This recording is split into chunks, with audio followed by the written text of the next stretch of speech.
징비록의 정신으로 조선을 지킨 위대한 경세가 서해 류성룡의 생애와 그의 인생 10계명. 조선 중기 임진왜란이라는 국난 속에서 나라를 지키기 위해 헌신한 인물 서해 류성룡. 그의 이름은 곧 징비록이라는 책으로 기억됩니다. 징비록은 과거의 잘못을 반성하고 미래의 위기를 대비하자는 뜻을 담고 있습니다. 류성룡은 이 징비의 정신으로 조선을 지키고자 했던 위대한 경세가였습니다. 류성룡은 퇴계 이황의 수제자로 뛰어난 학식과 인품을 지닌 인물이었습니다. 어린 시절부터 학문에 대한 열정이 남달랐던 그는 22세의 과거에 급제하여 관직에 나아갔습니다. 류성룡은 겸손하고 청렴한 성품으로 주변 사람들의 존경을 받았으며 늘 백성을 위한 정치를 펼치고자 노력했습니다. 류성룡은 1590년 49세의 나이로 영의정에 올랐습니다. 하지만 그 기쁨도 잠시 2년 뒤 임진왜란이 발발하면서 조선은 위기에 처했습니다. 류성룡은 전쟁 발발 전부터 일본의 침략 가능성을 경고했지만 그의 말은 받아들여지지 않았습니다.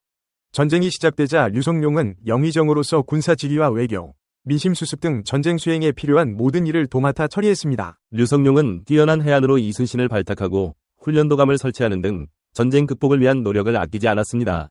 이순신은 류성룡의 전폭적인 지원 아래 옥보해전, 명량해전 등에서 승리를 거두며 조선 수군의 영웅으로 떠올랐습니다.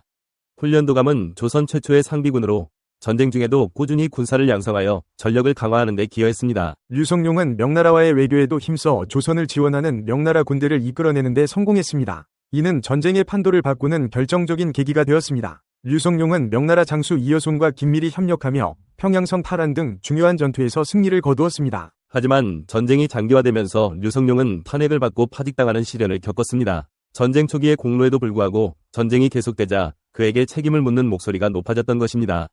류성룡은 억울함을 호소했지만 결국 고향인 안동 하회마을로 내려가야 했습니다. 류성룡은 하회마을에서 응거하며 임진왜란의 경험을 기록한 징비록을 집필했습니다. 징비록은 전쟁의 원인과 과정, 문제점 등을 상세히 기록하고 있으며 후세의 전쟁의 참혹함을 알리고 다시는 이러한 비극이 되풀이되지 않도록 교훈을 남기는 데 목적을 두고 있습니다. 류성룡은 1604년 선조의 부름을 받고 다시 관직에 복귀했지만 3년 뒤 66세의 나이로 세상을 떠났습니다.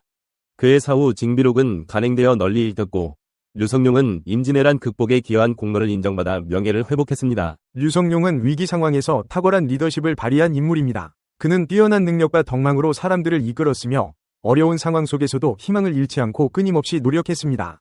류성룡의 리더십은 오늘날 우리에게 많은 교훈을 줍니다. 다음은 서해 류성룡에게서 배우는 10가지 교훈입니다. 인생 1계명, 외부의 적과는 싸워도 내부의 적과는 싸우지 마라. 정적이었던 이사내와 정철과 조정 안에서 끊임없이 만나고 국사를 논의해야 했다. 기축옥사로 동인 천여 명을 죽이고 귀양 보낸 정철을 사형시켜야 한다고 주장하는 이사내의 반대에서 피해 보복을 멈추자고 주장해 관철시킨 게 류성룡이다. 인생 2계명, 전쟁을 대비하지 않고 평화를 누리지 마라. 평화는 강자의 여유다. 약자는 평화를 누릴 자격이 없다. 평화를 누리려면 먼저 전쟁을 준비해야 한다. 인생 3계명, 결단의 순간에 망설이지 마라. 선조가 나라를 버리고 명나라로 도주하려 하자 막아선 사람이 류성룡이다. 한 발자국만 넘어가도 조선은 우리 땅이 아닌 게 된다는 것이었디. 외적과의 뒷거래를 막으려고 명나라 황제의 깃발을 막아섰다가 사형당할 뻔한 적도 있었다. 류성룡에게는 명나라 황제의 권위보다 절대군주인 왕의 안위보다 국가와 백성의 안위가 더 중요했기에 필요한 때에는 목숨을 아끼지 않았다. 인생 4계명, 옳은 일을 했다고 당장 인정받기를 바라지 마라. 목숨을 걸고 전장에서 동분서주하며 나라를 위해 뛴 결과가 파직이었다. 전쟁이 끝나자 조용히 고향 안동으로 내려갔다. 그래도 하늘이 알았고 백성이 알았고 역사가 알아주었다. 인생 5계명, 현장을 모르고 탁상공론으로 정책을 만들지 마라. 류성룡은 탁상에서 정책을 하는 사람이 아니었다. 임진왜란 7년 중 5년을 사도 채찰사로 현장을 다니면서 진두지휘했다. 명나라 군대와 함께 평양성을 탈환할 때 조선군의 총사령관 류성룡은 칡넝쿨을 모아오라 해서 그걸로 세기를 꼬아 엮어서 임진강 양쪽에 메고 부교를 만들어 말과 대포를 건너게 했다.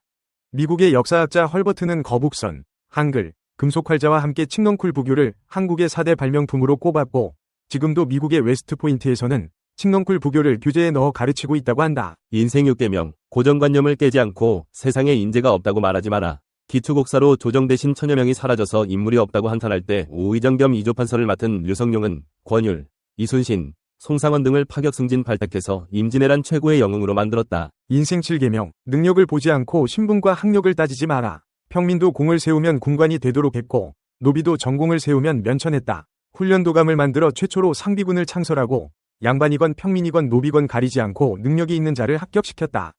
이로 인해 왕족들과 양반들의 엄청난 반발을 샀고 조선의 기본 질서를 무너뜨린다고 탄핵상소가 빗발쳤다. 인생 8계명, 경계를 넘어 공부하지 않고 할 수 없다고 하지 마라. 과거 시험에만 몰두하지 않고 폭넓은 학문을 탐구했다. 류성룡이 집필한 증손전 수박약이란 병법서를 받은 이순신은 육전, 수전, 화공 등 전략들이 모두 구체적이며 비교할 데가 없는 탁월한 이론이라고 했다. 인생 9계명, 마음을 통하려고 노력하지 않고 도와주는 사람이 없다고 한탄하지 마라. 때론 포악하고 때론 변덕스러운 선조의 마음을 잡아 국정을 바르게 이끌어가기는 어려운 일이다. 선조가 전쟁 책임을 덮어씌워 파직시킨 김성희를 선조를 끝까지 설득하여 경상도 초유사로 발탁하고 이어서 경상도 관찰사로 공을 세우게 했다.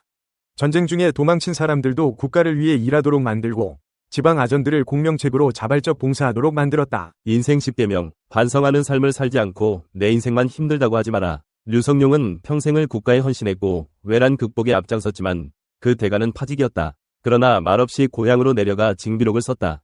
허균은 류성룡을 조선의 장자방이라 칭송하면서 류성룡이 없었다면 이순신은 굶어 죽었을 것이라고 했다. 징비록은 서해 류성룡이 임진왜란의 참혹한 경험을 바탕으로 저술한 역사서입니다. 징비란 지난 일을 경계하여 후환을 삼가다라는 뜻으로 류성룡은 징비록을 통해 임진왜란의 원인과 전개 과정, 문제점 등을 분석하고 후세의 교훈을 남기고자 했습니다. 징비록은 류성룡 자신의 잘못과 반성을 담고 있습니다. 그는 영의정으로서 전쟁을 막지 못한 책임을 통감하며 자신의 부족함을 솔직하게 고백했습니다. 징비록의 주요 내용은 다음과 같습니다. 전쟁 발발 전 정세와 조선 조정의 안일한 대응. 류성룡은 전쟁 발발 전 일본의 정세 변화와 침략 징후를 상세히 기록하며 조선 조정의 안일한 대응을 비판했습니다. 그는 일본의 침략 가능성을 경고했지만 당시 조정은 당파 싸움에 몰두하며 이를 무시했습니다. 전쟁 초기 조선의 패배와 참상. 징비록은 전쟁 초기 조선군의 연이은 패배와 백성들이 겪은 참상을 생생하게 묘사합니다. 류성룡은 전쟁의 참혹함을 기록하며 다시는 이러한 비극이 되풀이되지 않도록 경계해야 한다고 강조했습니다. 이순신, 권율 등 영웅들의 활약. 징비록은 이순신, 권율 등 전쟁 영웅들의 활약상을 상세히 기록하며 그들의 공을 높이 평가했습니다. 특히 이순신의 뛰어난 전략과 리더십, 희생정신을 강조하며 그를 진정한 영웅으로 칭송했습니다. 명나라의 지원과 전쟁의 전환점. 류성룡은 명나라의 지원이 전쟁의 전환점이 되었음을 강조하며 명나라와의 외교 관계의 중요성을 역설했습니다. 그는 명나라 장수 이여손과의 협력 과정을 상세히 기록하며 외교의 중요성을 강조했습니다. 전쟁 후 조선 사회의 변화와 문제점. 징비록은 전쟁 이후 조선 사회의 변화와 문제점을 지적하며 개혁의 필요성을 강조했습니다. 류성룡은 전쟁으로 인한 사회 혼란과 민심 이반을 우려하며 국가 재건을 위한 노력을 촉구했습니다. 황야의 고독한 늑대. 이순신 장군, 아이젠하워 대통령, 스티브 잡스. 늑대는 아름다움, 존엄함, 영리함의 상징이다. 늑대가 이끄는 조직 구조는 인간의 모습과 흡사한 점이 많다. 그런데 유독 우리의 관심을 끄는 것은 헤르만 헤세의 자전적 소설 제목이기도 한 마리의 외로운 황야의 늑대다. 황야의 늑대는 무리 생활을 하지 않는 나홀로 늑대를 말하는데 인간 세상에서는 흔히 외롭고 거친 삶을 상징한다. 무리 동물인 늑대 중에는 몸이 약해 낙오되거나 왕따를 당하는 경우도 있지만 개성이 강한 나머지 자의반 타의반으로 무리에서 떨어져 나오는 늑대도 있다. 이런 늑대들은 대부분 죽음을 맞이하게 되는데 말 그대로 혼자서는 살 수가 없기 때문이다. 그래서 권력투쟁에서 진 보스 늑대들도 구차한 삶을 살더라도 가능하면 무리에서 벗어나지 않는다. 그런데 가끔이기는 하지만 이런 극한 상황에서도 살아남아 홀로 지내다가 어느 순간 기존 무리의 보스와 싸워 황야의 늑대가 권력을 쟁취하는 경우가 있다. 바로 이 순간 황야의 질서가 변하기 시작하면서 황야를 아우르는 최강의 집단이 태어난다. 죽을 것 같은 고통과 시련을 다 겪은 신인 보스의 노련함이 조직의 경쟁력을 획기적으로 끌어올리기 때문이다. 여기서 노련함이란 기회를 창출하고 이것을 효과적으로 이루어내는 능력이며 능숙한 위기 능력을 말한다. 우리 주변에도 아주 가끔 이런 황야의 늑대가 출몰한다. 그들은 때로 역사의 방향을 바꾸기도 하는데 거친 황야에서 인내와 끈기로 단련한 경쟁력 때문이다. 자신이 설립한 애플에서 쫓겨나는 수모를 당하고 오랜 세월 거친 황야에 내던져졌지만 또다시 자신의 위대성을 입증한 스티브 잡스.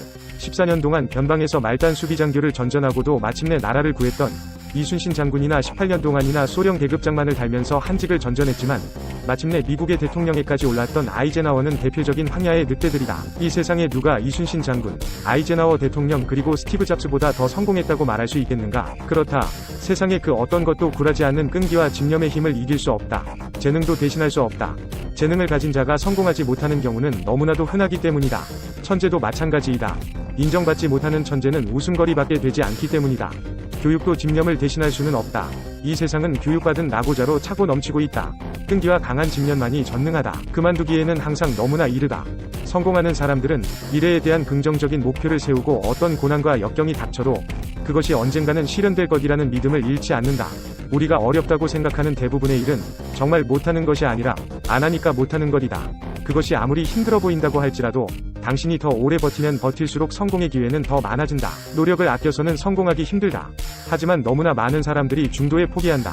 악기를 배우는 사람들의 대부분이 중간에 그만둔다.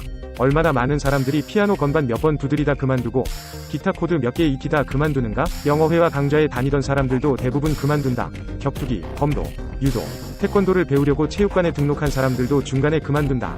보험, 자동차 세일즈에 나선 사람들도 대부분 그만둔다. 저축 계획을 세웠던 사람들도 중간에 포기한다. 색소폰과 드럼을 배우다가 중도 포기한다. 결과는 매우 더디고 눈에 보이지 않게 나타나기 때문에 사람들은 잠시 해보다 이내 그만두고 좀 더 쉬운 것을 찾아 나서는 것이다. 이런 습관은 습관적으로 포기하는 패턴으로 굳어진다. 여기저기 포기하는 사람들 뿐이다. 이거야말로 성공을 꿈꾸는 우리에게는 반가운 소식이다. 이는 하는 일에 충실하기만 하면 아주 짧은 시간 안에 남들보다 앞서갈 수 있다는 의미이다. 성공한 사람들은 거의가 예외 없이 뚜렷한 목표를 세우고 고난과 좌절을 뛰어넘어 그것을 향해 인내와 끈기로 분투했던 사람들이다.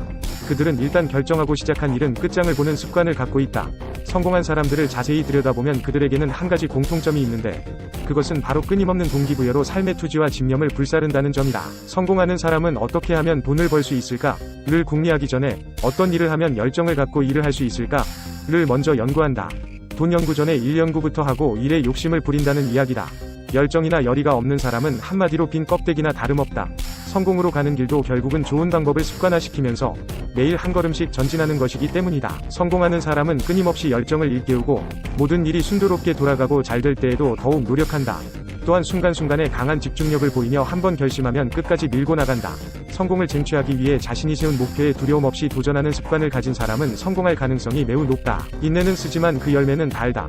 실패해도 다시 한번, 미워도 다시 한번, 피곤해도 다시 한번 하는 것이 얼마나 중요한가는 많은 사람들의 경험이 이를 증명하고 있다. 꾸준히 남보다 한 걸음 더 전진하는 사람, 이런 사람을 당해낼 장사는 없다. 목적의식을 갖고 꾸준하게 달려가는 자에게는 기적의 열매가 맺히는 법이다. 성공과 실패의 갈림길을 결정짓는 것은 바로 끈기가 있느냐 없느냐의 차이다. 성공하는 사람들은 어려운 문제를 만나도 될 수 있는 방법을 모색하면서 끈기 있게 파고들며 해결해 나가는 타입이다. 크게 성공하는 사람들은 가능한 목표에 불가능해 보이는 목표를 더한 원대한 꿈을 갖고 한계를 의식하지 않으며 인내와 끈기로 목표를 향해 매진한다.